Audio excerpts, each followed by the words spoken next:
moi, je vous demande quelques instants, la vie est dure, je le sais, tout le monde a des tas de problèmes à régler, et c'est toujours plus compliqué quand en plus vient s'y mettre le chômage, ou la difficulté à payer ceci ou à payer cela, qu'on s'arrache les cheveux en se demandant de qu'est-ce qu'on va devenir. Quand on fait passer le camion, on a décidé de faire un camion qui va d'une ville à l'autre, et tous les jours, il y a ce qu'on appelle un orateur national qui va sur le camion et qui discute avec les gens. Et ça paraît incroyable, mais dans ce pays, les gens ont des tas de choses, ont envie de dire des tas de choses, ont l'impression que personne n'écoute rien.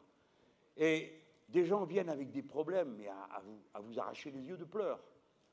Hier, il y avait une dame, elle est malade, elle vient, elle dit, écoutez, mais moi, je ne sais pas quoi faire, je suis malade, je ne peux pas bosser. Et voilà, et elle a, je crois, une pauvre pension, 400 €, quelque chose comme ça, ou un peu moins. Et elle dit, mais moi, j'ai un avis d'expulsion. Mais qu'est-ce que je vais faire? Elle est perdue. Et personne ne l'aide. Et quand le malheur s'accumule de tous les côtés, eh ben, tout le monde fait comme ça, quoi. Il y en a trop. Il ne faut pas que le pays arrive jusqu'à ce point où l'indifférence devient quasiment une manière de se protéger soi-même, parce que c'est trop. Je ne sais pas comment c'est chez vous, mais là-bas, chez moi, à Paris, dans mon quartier populaire, me voilà ramené comme quand j'étais gamin. J'étais dans un pays qui venait de s'arracher à la colonisation, qui est le Maroc. Et à l'époque, il y avait encore beaucoup de misère. C'est un pays qui a fait beaucoup de progrès.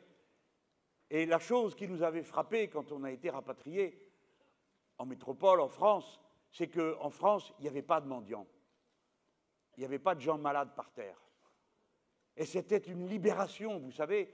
Des années après, quand je suis allé en voyage dans des pays où il y avait de pauvres gens couchés par terre ou malades, j'avais oublié. J'étais saisi tout d'un coup. Ah mon Dieu, que se passe-t-il? C'est injuste, etc. Vous le savez. Aider les gens à développer leur pays au lieu de les piller. Mais maintenant, c'est ici, au pied de chez moi, que je retrouve quelqu'un qui m'en dit, comme quand j'étais gamin. Alors comment un grand pays comme le nôtre a pu en arriver là?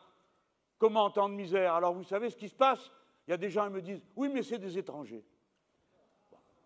Quand bien même ça serait des étrangers, on ne va pas laisser les gens mourir devant soi et ne rien faire. Mais ça me rappelle ce que j'ai connu en Amérique latine. Il y avait des gens plein les bidonvilles. Et alors les belles personnes disaient « Ah mais cela, c'est pas, on ne sait pas qui c'est ». Et quand on était au Venezuela, ils me disaient « Oui, ben de toute façon, c'est des Colombiens, hein, s'ils viennent ici pour être dans la misère, donc à rester chez eux, il y a déjà de la misère ».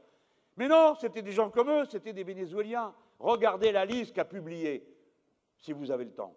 Le journal La Croix, des 500 personnes. Vous voyez, c'est un gars comme moi qui vous parle de La Croix. Bon, il y a sûrement que dans l'UMA, ils vont la publier un jour ou l'autre. Hein.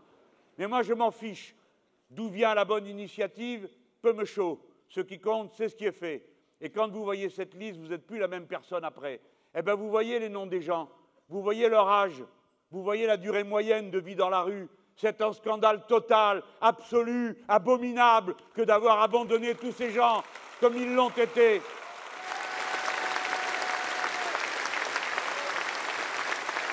Alors on dit, ah, ça vous va bien, les bons sentiments. Eh bien oui.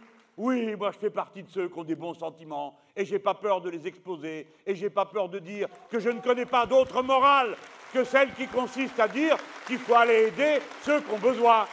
Mais nous le faisons fort de notre histoire, c'est-à-dire que nous ne faisons pas la charité, nous faisons la solidarité, ce n'est pas pareil.